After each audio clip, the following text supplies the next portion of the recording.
Good morning. Thank each of you for joining us at this press conference. I must say that this has been a great week for Alabama State University. Its students, its faculty, its administrators, its staff, and our alumni. It is also a great time to be a Hornet. The entire university family and members of our board of trustees, both past and present, are excited that the FSS forensic audit and all of the events that occurred because of it has now come to an end. Through it all, we have remained steadfast in all of our commitments to Alabama State University. With the closure of the audit, we can fully focus on increasing enrollment, increasing financial support, creating new and reestablishing partnerships, and celebrating our university's 150-year rich history. As chair of the board, I want to first thank those who were faithful to our university and continued your support.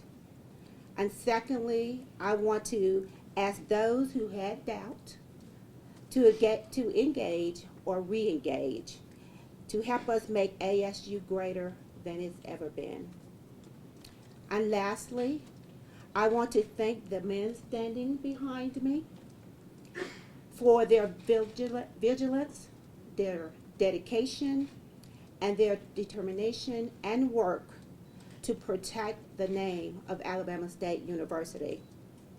Without each of you and the roles that you played at ASU, this outcome would not have been possible. Please join me in applauding President Emeritus William Harris,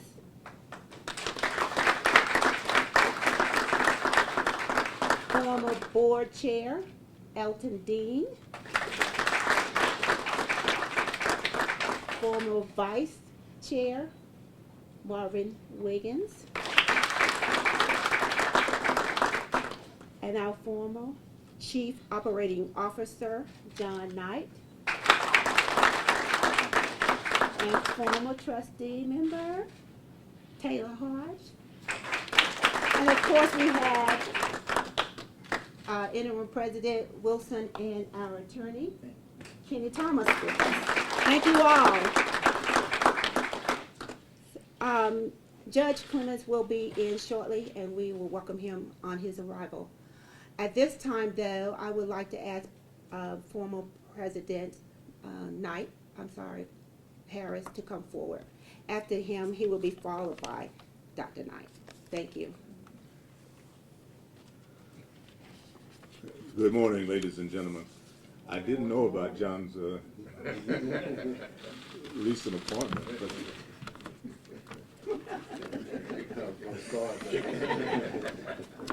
that's what got us in trouble first.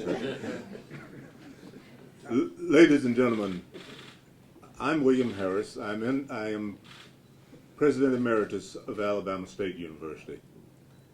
And it is my privilege to have a chance to come to talk briefly about the last 5 years of the history of Alabama State University.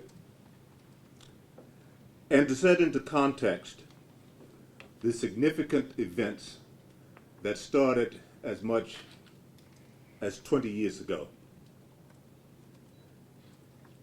In 2013, I said, in reference to an event from the governor of the state of Alabama, that 2013 was a year from hell. I did not understand at that time that it would last a half decade, and that Alabama State University would be profoundly and significantly affected, and that the university would prevail, and that it would continue to build upon the traditions that we had set. The events that we refer to were originated in 1994 in a brief that I wrote and the board adopted on the future of Alabama State University in what was then going on as the state versus Alabama State, Knight versus the state of Alabama. That booklet, that draft, resulted in an opinion in that case by Judge Harold Murphy that set forth a brand new development for ASU in relationship to Montgomery, to the state of Alabama, and to the other portion of the higher education establishment in our state. It provided new programs, new facilities, new land. And what it provided more than anything was for us to use our best imagination, best judgment, to make sure that the students at Alabama State University had facilities, programs, activities, and possibilities equivalent to those that students in this state could get at any other university. That was our goal. We began to implement that program in 1995, and I worked on it until the year 2000, when I took a hiatus from this job. In 2008, the trustees requested that I return as interim president of the university. As a part of that, I drafted what became known as Vision 2020, which the board adopted and which we intended to implement. It provided a framework for new programs, new facilities, campus expansion, and a whole new academic environment. Indeed, we said that by 2020, we would have Southern Association of Colleges and Schools accreditation at level 6. We achieved that by 2013. Well ahead. We said that we would have facilities, a new student services center. It is there. We said that we should have athletic facilities equivalent to those anywhere else in Alabama. It's on the Hill. We said that we would not, during the terrible times of 2008 to 2012, terrible financial times for the whole state and for the nation, we would not dismiss any employee of the university for financial reasons, and we didn't. And we decided that we would use a proportion of reserves, even during those difficult times, to give faculty and staff a raise. We did. All of this happened because of our commitment to a future that Alabama State University had never known in the past. And then one day in 2012, our lives were shocked when we learned that there had been an allegation based on would-be documents in a shoebox or a boxcar, we don't know which, that alleged all kinds of wrongdoings. I committed myself to doing whatever necessary to protect the integrity of the university during this period and to show, when the period was over, that there was nothing to those allegations at all, something we had known for years. Yet, during the process, we were vilified. We were vilified even by something called a preliminary report. What it was based on, we don't know. We still don't know. But I knew, because I had been here every day, that there was no allegation of wrongdoing, and especially fraud, by members of my organization. And I steadfastly said that in any forum, anywhere. On Tuesday of this week, Acting Attorney General McCool issued a statement in which he said how thoroughly all of these allegations had been vetted, how many different fora or institutions reviewed the allegations, and how many indictments were handed down. The latter is 0. The number of pages that were reviewed is, in the words of the Attorney General, Acting Attorney General, many thousands.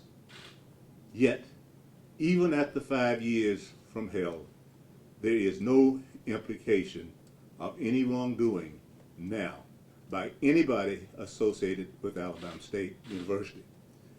It should be a proud day, a proud time, and ASU must be involved now in building upon this.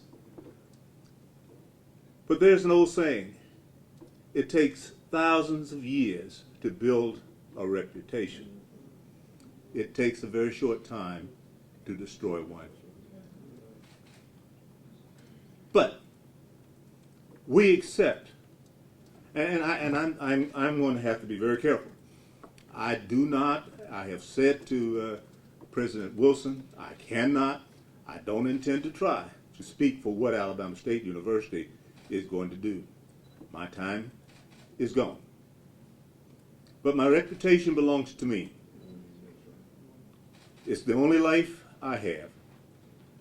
And because of that, I will do everything I can to encourage the university to rebuild itself on success in classrooms, success among our faculty, on protecting,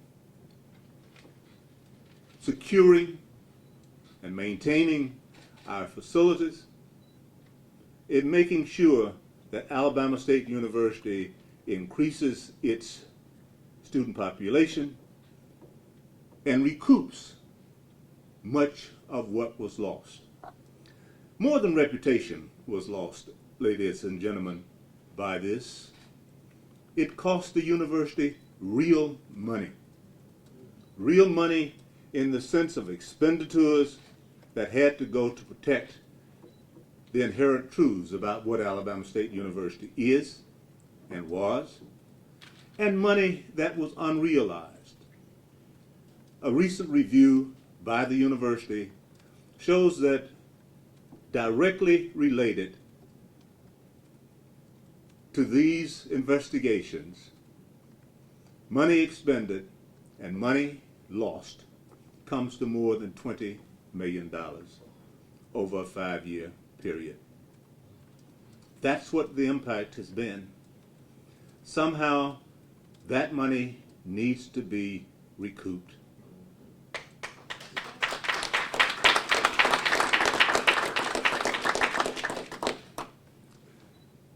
That's the view of Bill Harris, the old person with nothing to say about it, but to encourage that if Alabama State University is going to be what it can be, then its leaders and its students and faculty, its staff, and all who like what can happen in Montgomery and in Alabama must be dedicated to helping to make Alabama a better place for this suffering than it has been. And so I say to you today, Tuesday was a great day. Some say we feel exonerated, but it was a day in my life and in my thoughts that didn't call for celebration because there was no news in the report for me. There was confirmation. There is a difference. I think we all are committed to making sure that Alabama State University, to which we dedicated so much effort, along with so many more, can become again a shining star on the hill that will help to brighten Montgomery and Alabama. I'll be pleased to answer questions when the time arrives.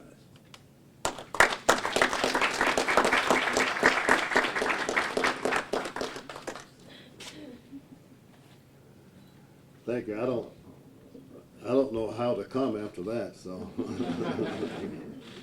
To Chairlady Green, former chairperson, the Dean, Wiggins, Trustee Hodge, President Wilson, President Emeritus, my good friend Bill Harris. I'm not going to repeat much of what former President Harris has said, but I would ditto everything he said without exception. But I want to go back a little further than he did. This started on January 15th, 1981. A lawsuit was filed in the Middle District of Alabama. That lawsuit was filed on January 15th for a very strategic reason. I don't need to even explain that. But it was Knight v. James. We stayed in court in Montgomery. It was transferred to Birmingham, Alabama. Got to Birmingham, Alabama. We ended up with a judge called, federal judge, by the name of U.W. Clement. And my, when that happened, the wheels came off in the state of Alabama. Because one of the most significant cases ever to be filed as it relates to higher education have been transferred to Birmingham, and an African-American judge was the judge to hear that case. We started off and had some hearings, and throughout the process, the state of Alabama and the leadership of the state was doing everything that they possibly could to make sure certain that that judge would not hear the case. They eventually were successful, but they set the standards so high because that judge was disqualified for reasons like he may have a child or a grandchild that may eventually attend an HBCU. Or he served in the United States Senate, the Alabama Senate. And as a result, he supported an appropriation to Alabama State and Alabama A&M. Well, when they set the standards that high, there was no federal judge in Alabama who could stand the test and be able to hear that case. So it was transferred to a federal judge in Rome, Georgia, by the name of Hal Murphy. And we spent years in federal court under Harold Murphy. We were told at that time by the leadership of this state, by other individuals who are in high places in leadership, that you may win this case, but you will never enjoy it. Well, we ignore that. And our vision, as President Harris has said, I won't repeat it, was Vision 2020 after the conclusion of that case. And we put everything that we had into trying to build Alabama State into a level 6 research doctoral granting university. And we were successful. And getting that success, it made a lot of people angry on the way. All of them were not of the other persuasion. There were some among our own midst who felt like we were getting too big and we need to remain just a little small black institution in this community.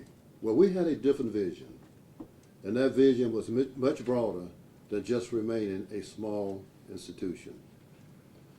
Along that way, we started developing programs.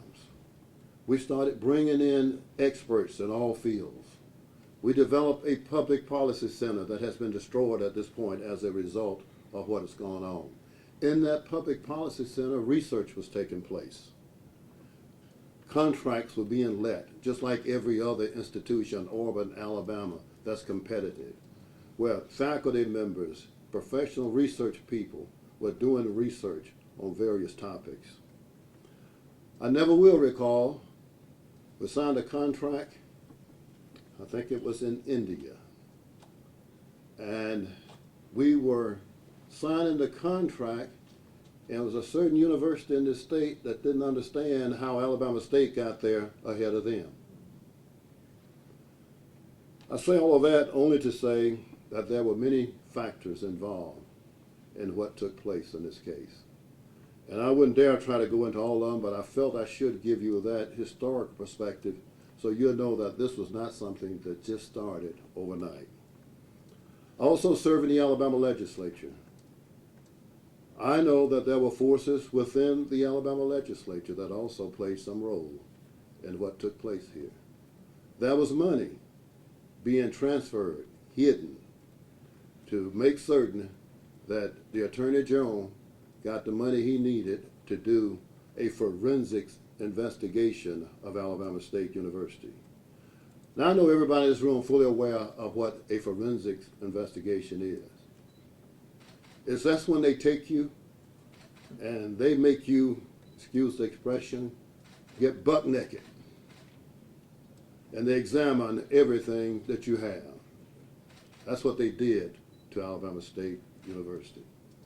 From 2007 until recent years, they went through every document, every check, everything. Nothing that's ever been done to any other university that I know of in terms of forensics investigation.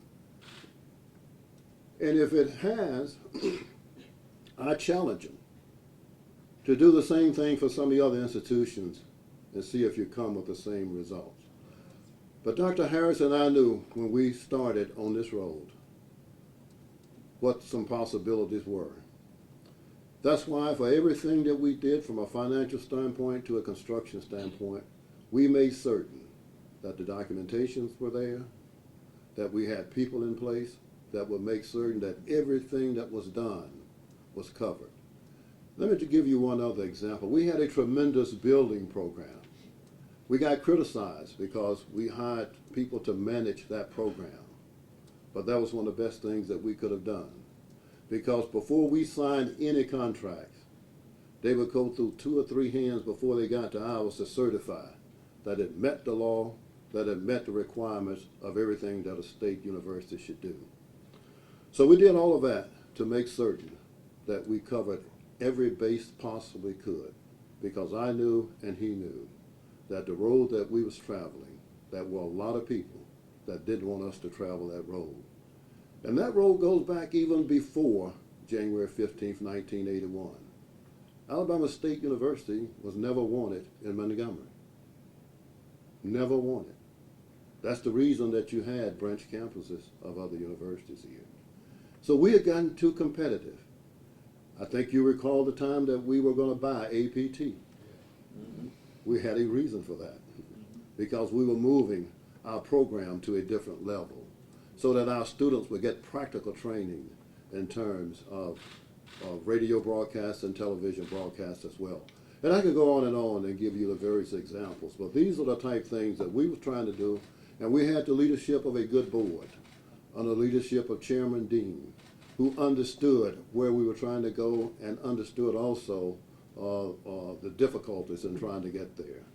So putting all of that together created the environment where some people were angry, not only because of the court case, but because of the amount of money that Alabama State and A&M had gotten out of the case. So they came out to Alabama State as well as A&M. And they had people internally to assist them in much of the effort that was taking place. And I just hope, and I'll live to see the day, where every single one will be exposed. And that will be my goal. We're not going to do it today, but all I can tell you is stay tuned. Because, well, just because.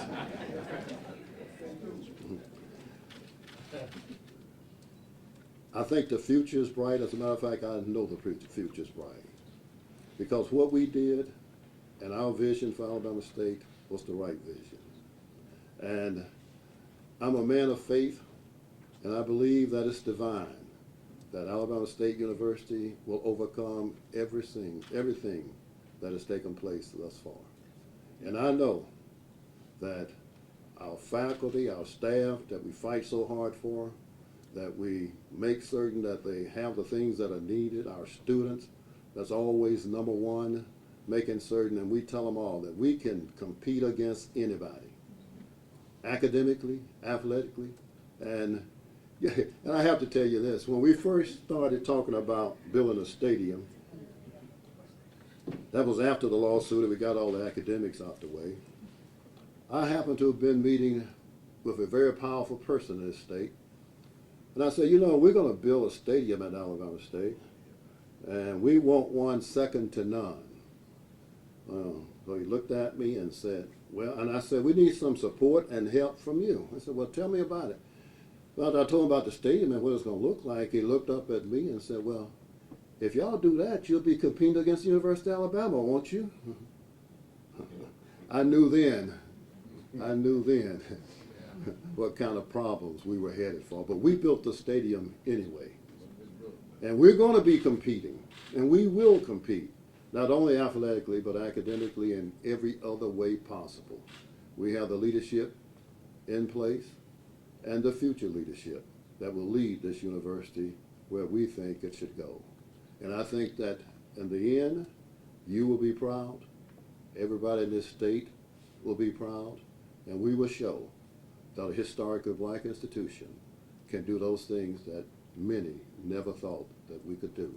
We have shown that already, because people never thought that an HBCU could survive the type of scrutiny, the type of investigation. Now let me tell you, it wasn't just the state. We had to get buck naked not only for the state, but for the feds as well. Now, I don't know, not many can stand that, but we did, and I'm not going to say we were successful, because we knew all along that nothing had taken place here that was wrong in any way, and we stood the test of time, so I'm just delighted that it happened. And you know, I'm used to filibustering, so I'm filibustering, waiting on Judge Clement. I see he has arrived, so now, thank you.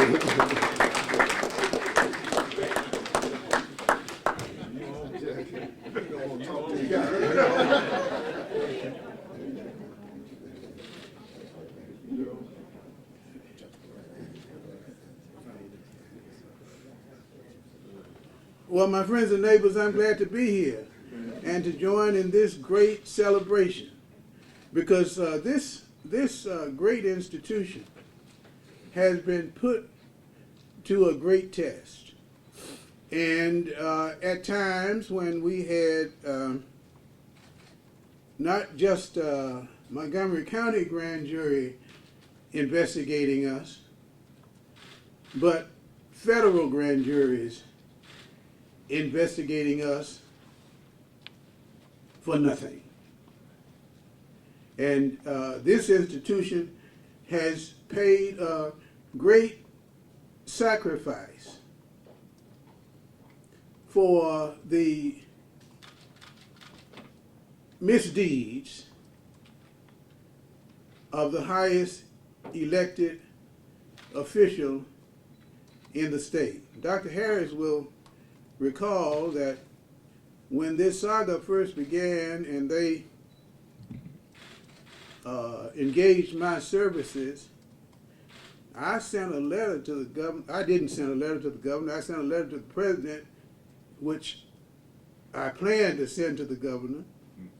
And the tone of the letter was, "Who do you think you are? Last time I looked, you were the governor, not one in supreme control of Alabama State University." Well, the president prevailed on me to somewhat moderate my language. But the fact is that this institution was grossly victimized because as a result of the governor's release of what page by page was said to be a confidential report,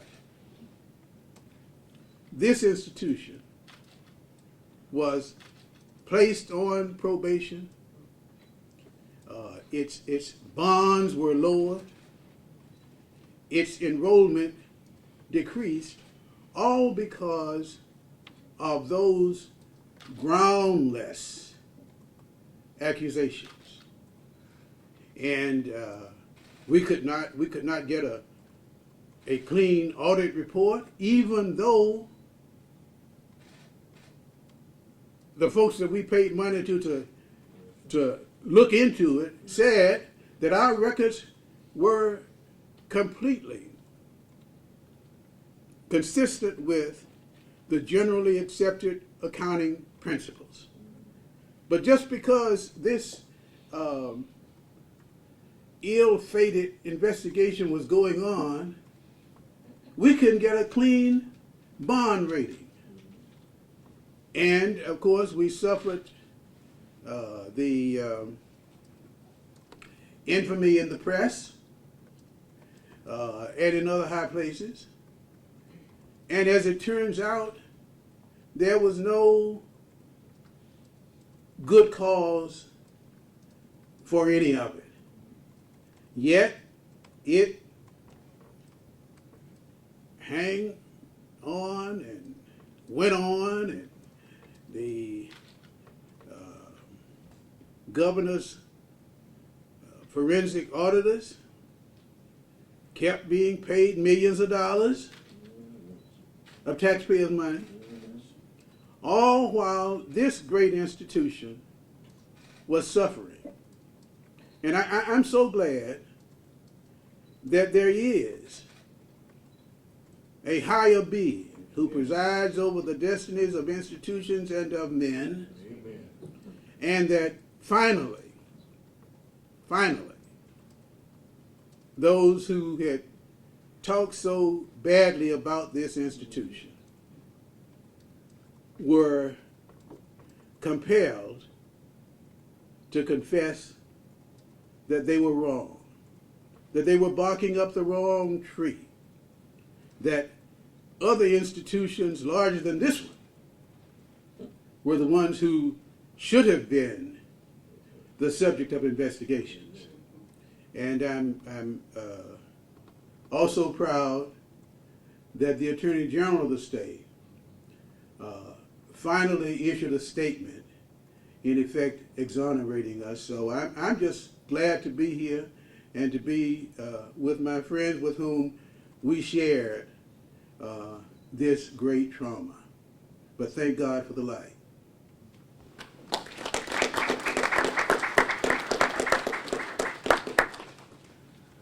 I'll just make a closing statement, and then I'm going to ask Ken to moderate some questions. There is nothing as damning and dirty as a tainted legacy.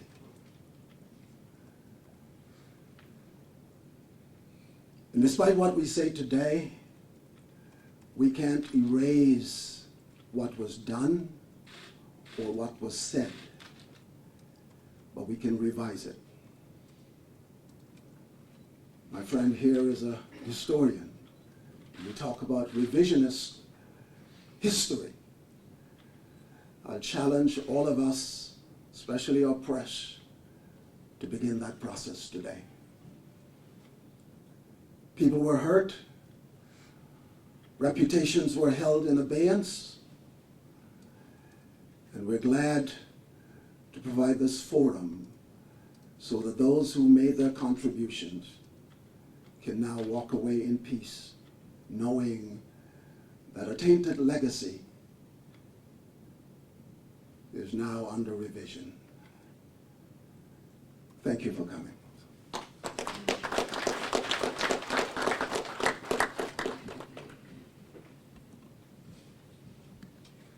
Thank you, Chairwoman, gentlemen.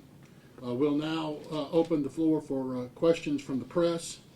Again, please remember our ground rules. We want to discuss the topic at hand and ask you to please reserve any other questions for a more appropriate forum. Any questions? Jennifer? As for the preliminary report for the FSS report, what would you all want to say in reaction to that now? Do you still feel that that was, feloniously created, or do you feel that they actually found what they said they found in that preliminary report? Because that was the nail. Let me say without hesitation that that was a bogus report. The Alabama State University issued a response to that report. Now, it didn't get much play, but we took every single felonious or erroneous finding, maybe felonious, every erroneous finding, and responded to it. Will you all seek legal action because of that preliminary report? I think perhaps that the statute of limitations is run. And besides that, I'm not the lawyer for ASU. And Judge Clement, while you're at the mic, if I could, you mentioned another university that should have been given the same scrutiny. Could you go a little further with that comment? Well, in that regard, all I know is what I read in the paper, and the paper says that Alabama, the University of Alabama and Auburn should have been investigated. I don't have any personal knowledge of that, but that's what the newspaper said. Thank you, Judge. Any other questions? Tina? Yes, Dr. Harris, you mentioned that the money spent and lost in all of this was around $20 million. Or more than. Is there any way the university can recoup that money? Well, yes, and that number is a low number because that's the best we've been able to see to this point. There are two ways to recoup it. One is to request reparations for money that the university should have had that was lost, and that is something that the trustees and the university have to judge and evaluate. But there's another one, and that is a great amount of that money was money that was lost because of decline in population of students. We can recoup money, obviously, if we are successful in changing the perception of the university at this point and move forward. But that takes years to rebuild that kind of a student base where we are down about 1,500 students according to documents I've seen in the last few days. But yes, there are ways that it can be done. We just have to figure out which way it is. What part of that $20 million was actually lost money as based on expenses, legal expenses, and so forth? Well, the actual expenditures, though we are not, and these are preliminary figures, I cannot attest for these figures yet, but the data we have now is that the number sets right at $2 million in direct expenditures from the university. That does not include one significant thing, and that is the time of executives, especially executives, that was spent on this case and this investigation. There was a time when I could do nothing but deal with matters having to do with this case. And what that did was to bleed us of thoughtful leadership when you're trying to do other kinds of things that executives are supposed to do. Those data are not included in that number, how much we suffered. So I can't get any number I give you over that would be just think, but we can prove, we can show a loss of $1,980,000. We can show that. Questions? Mike? It was mentioned that there was a federal investigation as well as the state investigation. And we have the statement from the state saying that, no, this is concluded. Anything from the feds similar to that? Well, until Director Comey made the statement about candidate Hillary Clinton's emails, it's the firm policy of the federal government that, first of all, it doesn't tell you that an investigation is going on. And when one is concluded, there's nothing to be said because the existence of the investigation was in secret, as the very idea of a grand jury embodies. But I just tell you, as a matter of history, that there was a very deep and probing federal investigation, and we had to produce volumes of records to the federal grand jury. Additional questions? Representative, Excuse me, anyone else who has to ask a question? On the federal investigation part of that, how long has it been since y'all have spoken? Well, I have not spoken to them about the investigation until since 2014. Anyone else? Anyone else spoken to them since? As of today, we haven't heard anything from the Milk District U.S. Attorney. Those are the two lawyers.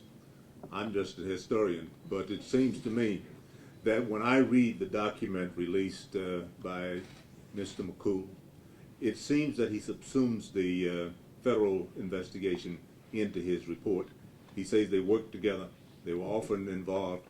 I read it as the feds looked at you buck naked and found nothing, just like everybody else. Jennifer? Representative Knight, we know this university means a great deal to you. Going forward, what will be your level of involvement with this university? I'm retired. My level of involvement would be to support the university in any way that I possibly can, to support the board, the leadership of this university, if needed, and always be a drum major for this university. I mean, I give my life for this university, just like I give my life for this country. Other questions? Thank you very much, our esteemed folks. Thank y'all very much, and ASU family, let's applaud them.